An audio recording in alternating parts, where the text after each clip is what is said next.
Hey, what's going on, everyone? Maze here, casting another StarCraft 2 game for you today, and I have decided to go ahead and cast a 3v3 matchup because I haven't really seen a lot of 3v3s on YouTube or anywhere else on the internet, really.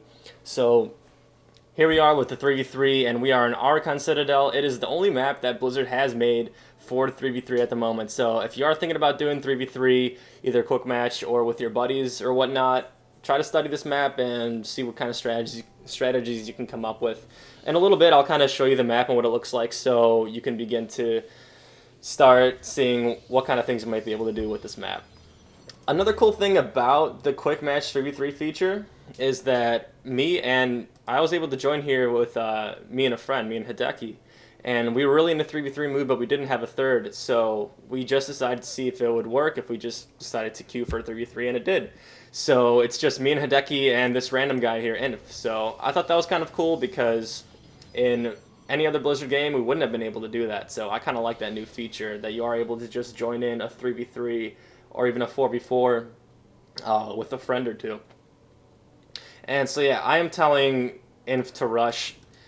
Pretty much, if you're going to play quick match team games, definitely go for a rush. If you have seen some of my 2v2 matches, you'll see even in the Diamond League that rushes are really effective because a lot of people don't expect them, and especially if you're not in the Diamond League, definitely go out for a rush because like I said, lots of players don't expect it. They just kind of like to sit back in their base and build units that they like, which is fine. But I mean, if you want to win games, then you're gonna want to go ahead and rush. You'll probably win most of them right off the bat.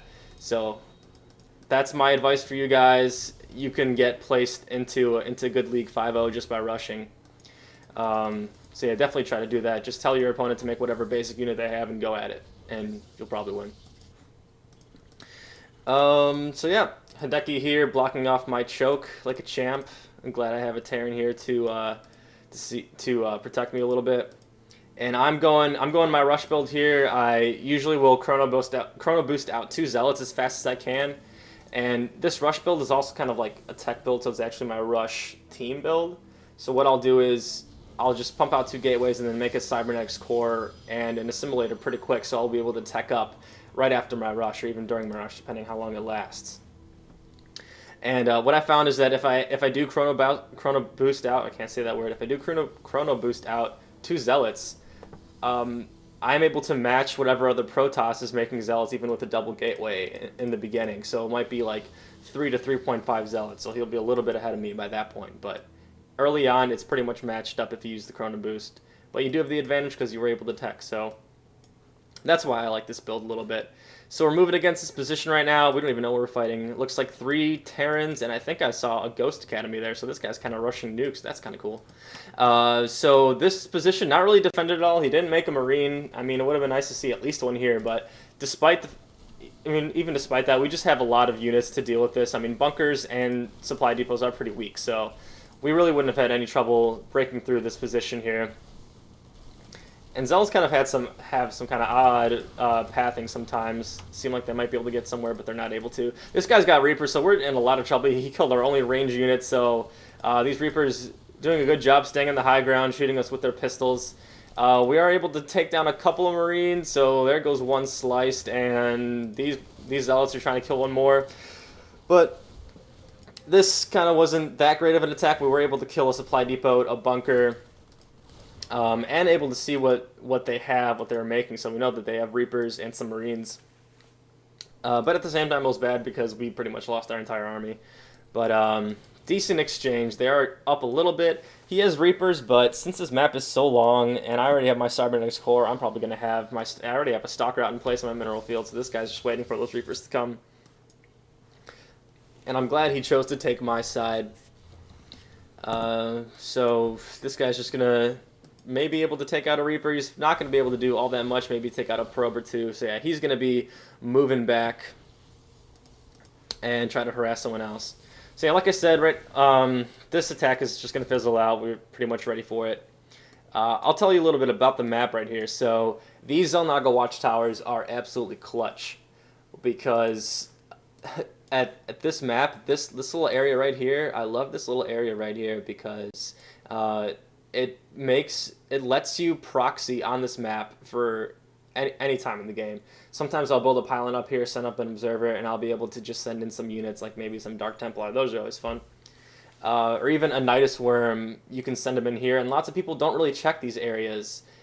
So you can even build a barracks up here. I've seen lots of people go down in this area here, build a couple of barracks, and they'll just keep sending units, and I'll be like, where are these guys coming from? So these Zolnaga watchtowers are nice to have. You see, it's even a little bit out of range, so you can even fit a barracks there, and they won't see. So this is a great map for proxies at any time, any point in the game. In the beginning, especially, obviously, that's when proxies usually are most effective. These Zolnaga watchtowers here also are very important because this is kind of the main ramp that people like to go up, or bridge, whatever you want to call it. And even if you go around and you go over here, if you can see what my mouse is doing, you're still going to see their force right around here. So this is a great Zolnaga watchtower to have. And there's a high yield mineral patch here, but there are no gas. So for whatever reason, the map creator decided not to put any gas in here. But there are 3 expansions here. Also, this map tends to favor more aggressive style builds, which I like.